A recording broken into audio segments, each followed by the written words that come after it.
Assalamualaikum warahmatullahi wabarakatuh. Hare ko jokkitagol video ji meɗen ɗin ko troisiéme vidéo on. Ɗon andi première vidéo en yewtuno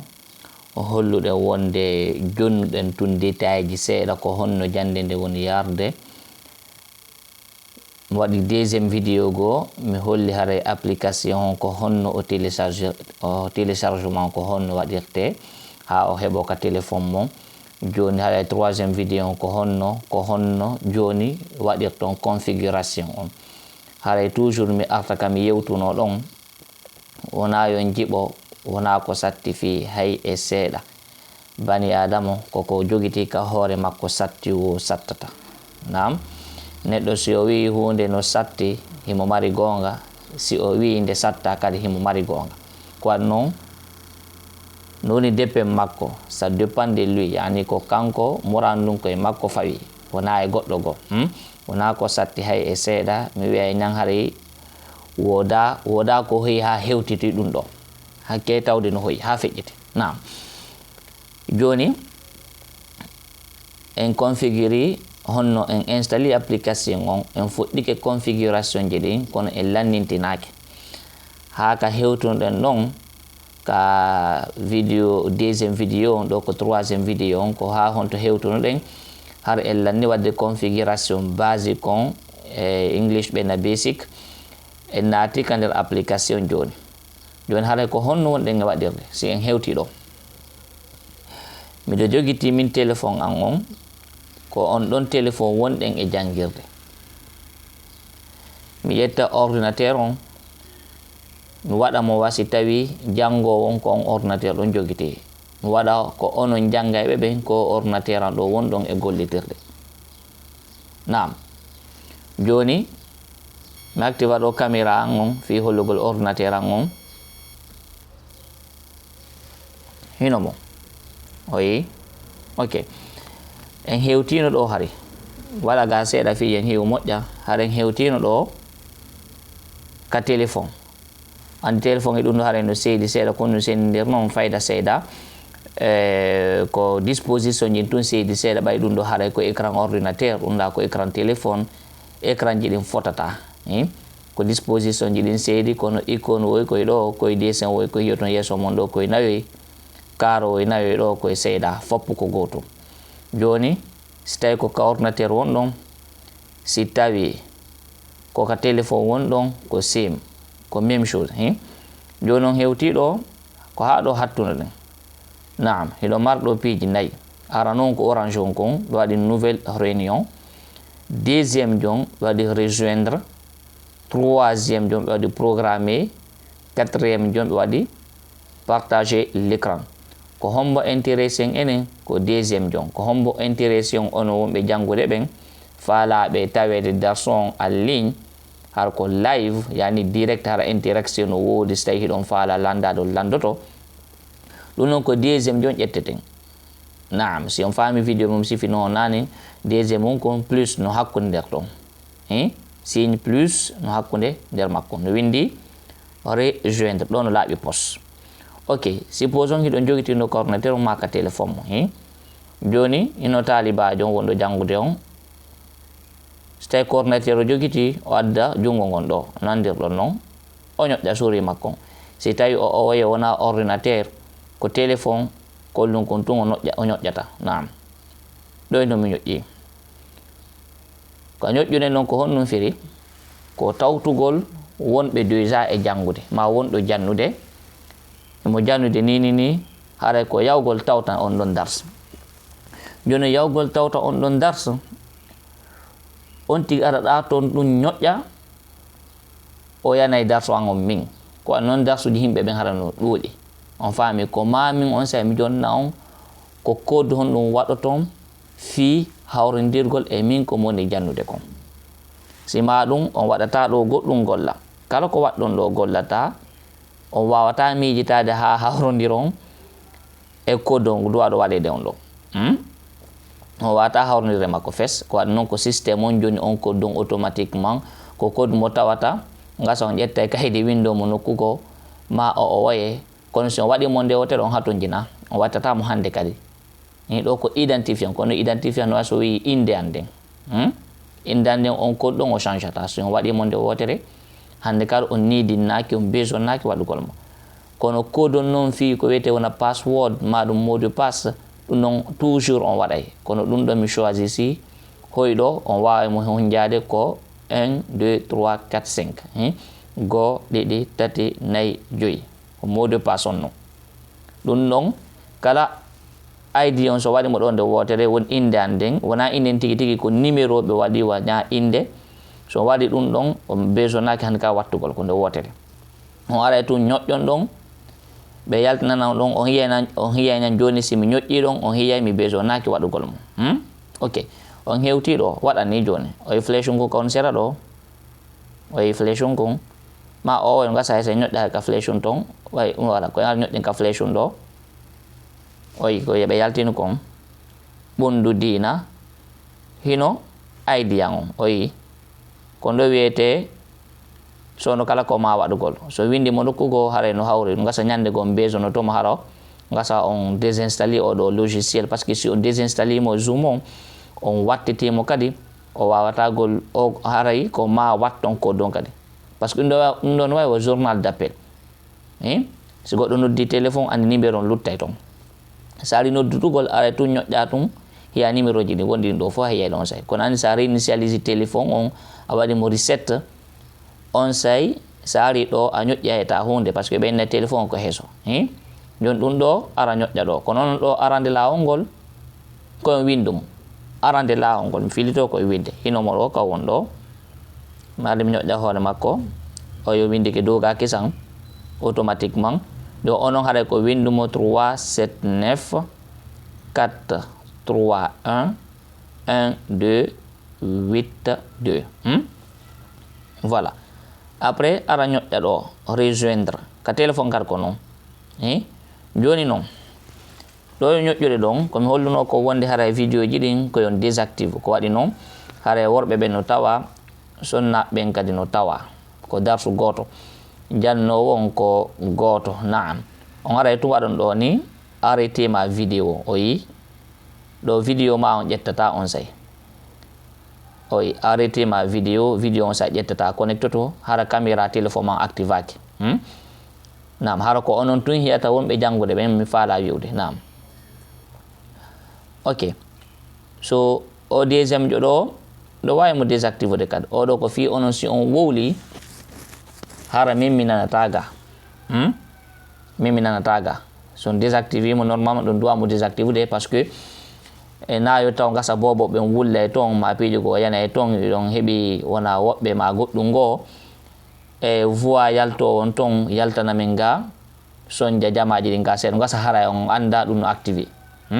immo ɗon tun yahon hara on anda no activé gasa yahon ɗon yejji toon fi amen ɗo wonon ɗon gasa leer goto ma leerɗe haja sollanno har ɗon yewtude min wawata on contactude on say ko fittude min miɗo wawi bloqueude on say nam min miɗo wawi bloqueude on say miɗo wawi désactive de on kono ɗibbay ɗo koye ɗo ɗiɗoy oy kon koshike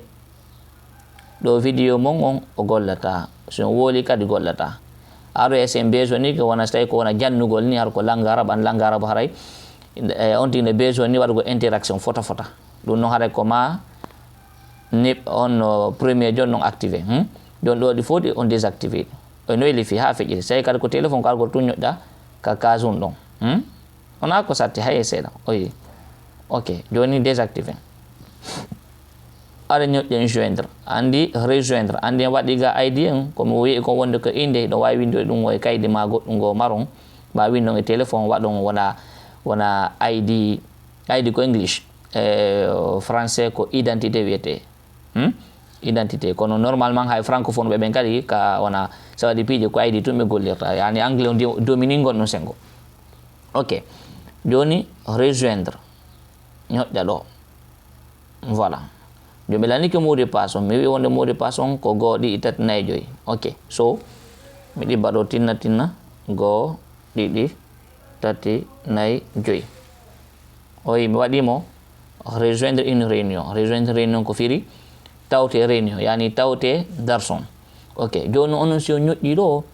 min ɓe addanaylam message ko holli wonde kaari no faala tawtude hiɗa jaɓanimo mi jaɓanamo ɗo mi jaɓanamo mi accamo ka on sabbade ɗon o sabboɗo ha masalan han miɗo occupé goɗɗum goo man gasa mi ala fe téléphone miɗo immi ma peji gonon ton so fodde ɗo haray mimmi waɗanimo admission mi jaɓanalimo o wawata tawede ka dars ok joni ko ɗum si tawede ka leer no moƴƴi par ce que so tawi ɗe hiɗa jannude sowno kala kargol ñoƴƴana goɗɗo ɗo onti bonne concentration ma ko jande ko tawtugo leer law no moƴƴi ko halduɗen ɗon ko 20h leer laggine ok joni daren ko feƴƴata kon ɗo joni voilà somi ñoƴƴi ɗo ni ok ɓe wi veuillez attendre l'animateur pour démarrer cette réunion ko fiiri honɗo réunion on fuɗɗaki taw kono wonirle mi fuɗɗaki mo taw joni somi yalti ɗo ni application am zoom sayɗo mati ko ɗo ko wonno kono mi ittuno kum normalement ko ka sakkiti ga ko woni joni yaafe yandi voilà ok hino kun dow ka ñaamo complètement ñoƴƴa ɗo so ñoƴƴi ok andi déjà sayɗo manditi oɗo hani kanko e mo sabbi fiyonu mo sabbi par ce que min haɗa mi activali réunion an on taw o yani mo sabbi ka ordinateur o yi o yino tournude ɗo par ce que haɗi mi réunion fuɗɗaki taw ok joni mi yalta mi holla on voilà o joni min waɗa nouvelle réunion normalement so tawi leeron yoni min waɗa ɗum ɗo hay ado hay leeron hewtude haɗa ɗibbu ɗo naata e automatique mo waɗa nouvelle réunion waɗa commencé une réunion hino numéro mo gollirɗo on ɗo ha fuɗɗuɗon ID am hino mo kanko windi ɗo ni min kadi ɗo miɗo wawi activude vidéo am miɗo wawi désactivude jo waɗen commencé une réunion mi fuɗɗo ok joni muñƴode ayi no wadde connexion dow no connectade ok ɗo no satti seeɗa ko ɓollan wolande ɗo wonde déjà application go momon utilise ɗo ni fi enregistrgol audio on vidéo on no utilise de microphone an on so haray ɗum ɗo wata utilise de microphone on kañum kadi zoom o wata utilise microphone ko ɗum mi faala haalde ɗo fima ok ɓawi ɗo no message on ɓe waɗi admettre yani yomi jaɓu komi wolanno ko fimunan yomi jaɓu on tigui tawe ka dars joni adomi jaɓude mi hollan wonde changé oye changé joni natorno ko ɓenni ko veuillez patienter l'hôte de la réunion vous laissera bientôt entrer oyi ɓundu dina salle de réunion personnel joni noon o vous laissera bientôt entrer neɓata mi newnana on naton ko par ce que ɓe addanilam message on ko ami newnan on fodde no mi newnanaɗon haɗa ko ɗo onon wona toon taw donc mi ɗiɓɓi admettre o mi ɗiɓɓi admettre on ok joni yiltitoɗen hiyen kon feƴƴude kon ɗo onon neɓɓi seeɗa oyi hino o uditike kisan ko ɗum fiiri tawi ko ordinateur wonɗon golle joni kon ɓe wii rejoindre l'audio par ordinateur ɗo wawi wadde ñoƴƴon ɗo hino oyi manda si tawi internet tan ko paali par ce que enne no darade seeɗa no darade ok so ka hewɗon ɗo o haray ɗo gasi joni inchallah mi continue ay joni fi configuration toso koy ok joni aren ɗo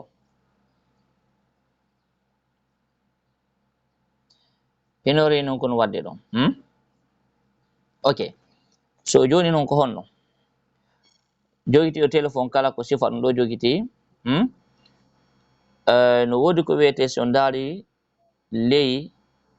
kami won ɗo muñe toɓɓoy tatoy no ley horizontal toɓɓoy tatoy ley makko ɗo no windi plus ɗum noon ko ka nano woni ley ka nano ok so yaari noon ka ñaamo no windi participant no windi on side ɗon kadi partagé so iwi ɗon ka yara ñaamo toujours no windi vidéo yara ñaamo toujours no windi désactiver le son joni normalement joni wona onon toon so ɗon faala désactiver vidéo mon on koka vidéo ɗo ñoƴƴoton tun wayi kam ñoƴƴo haɗa ɗanike ka ñoƴƴu non ɗo haɗa ɗanike mi hollan wonde haɗa o ga wawata on heedi hande kala o ka vidéo ɗo oyi oyi ɗani ke ok good joni mi arta ndare kon ɗo tora ɗo goto kala e muɗum yo waɗu joni simi ñoƴƴiti hoore makko nane hade ko boɗe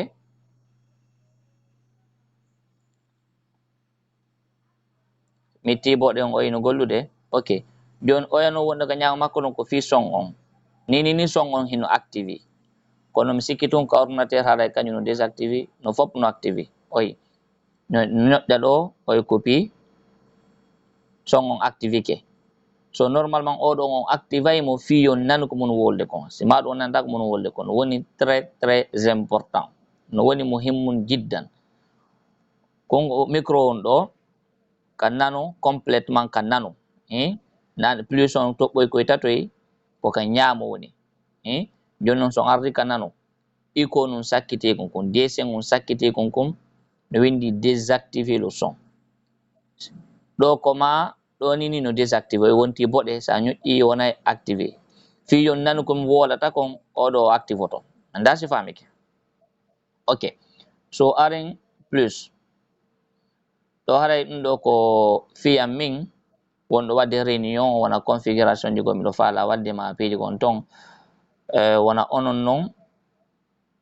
ok joni ndaren ɗo kadi goɗɗum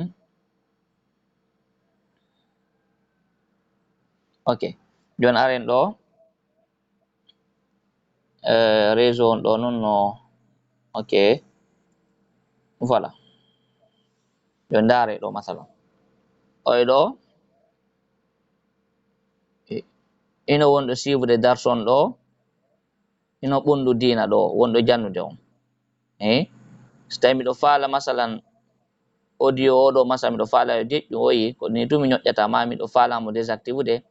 ko ni tum watta mi désactive modifie le profil maɗum mi change inde makko nden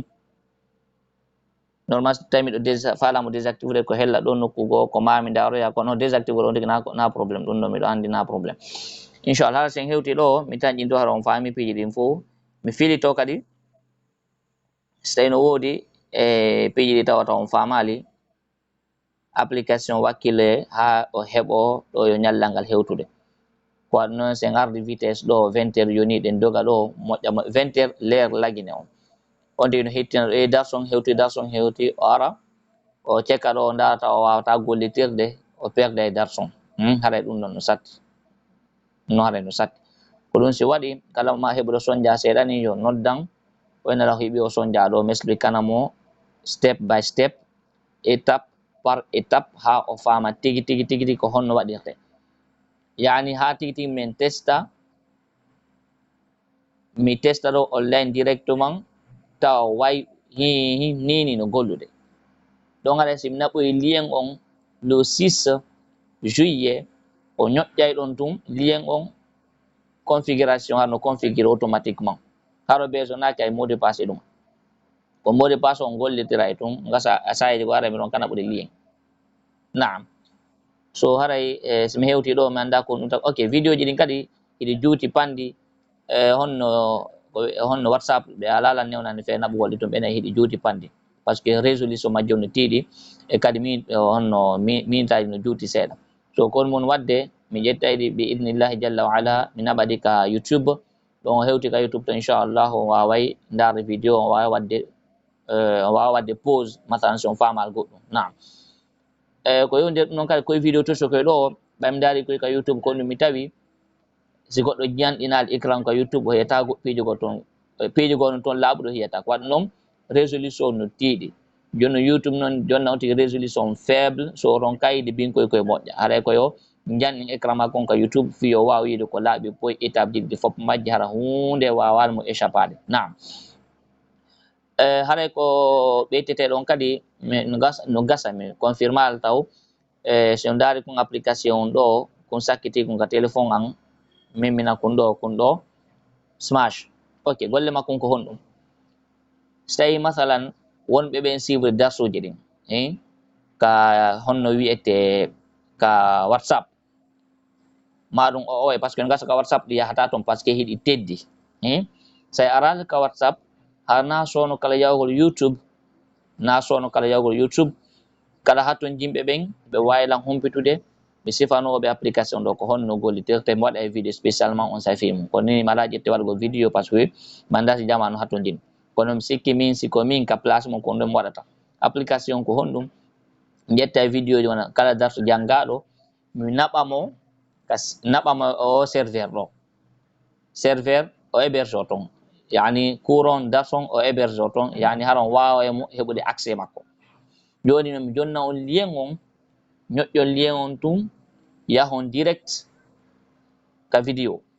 joni noon so en hewti ka vidéo ɗon après on sayi hiɗon wawi télécharge ude mo mara ka téléphone mo anda si famike ɗo wawi on sa télécharge ude son hewti ka serveur ɗo grâce on lien ɗon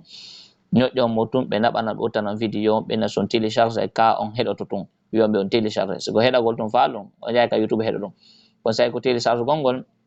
on télécharge ay ɗon wona ka téléphone mo sayi mo mar espace après on gasa change inde darson waɗa dars ko famo ton exemple ɓa har deftere nde no jogiti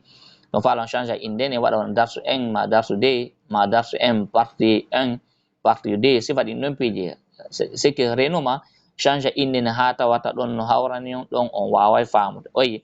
mara ka téléphone mo ma ka ordinateur mo nam organise on say ko honno rewtorta ɗon haray na sono kala internet tan gasa no boni maɗum youtube mi yehi ton ha mi yaari nokkugo komi yahanno kon film mi heɓaɗi sifa ɗin non pi par ce que no heɓa en goɗɗo a nata youtube ronka no yaltira tigui tigui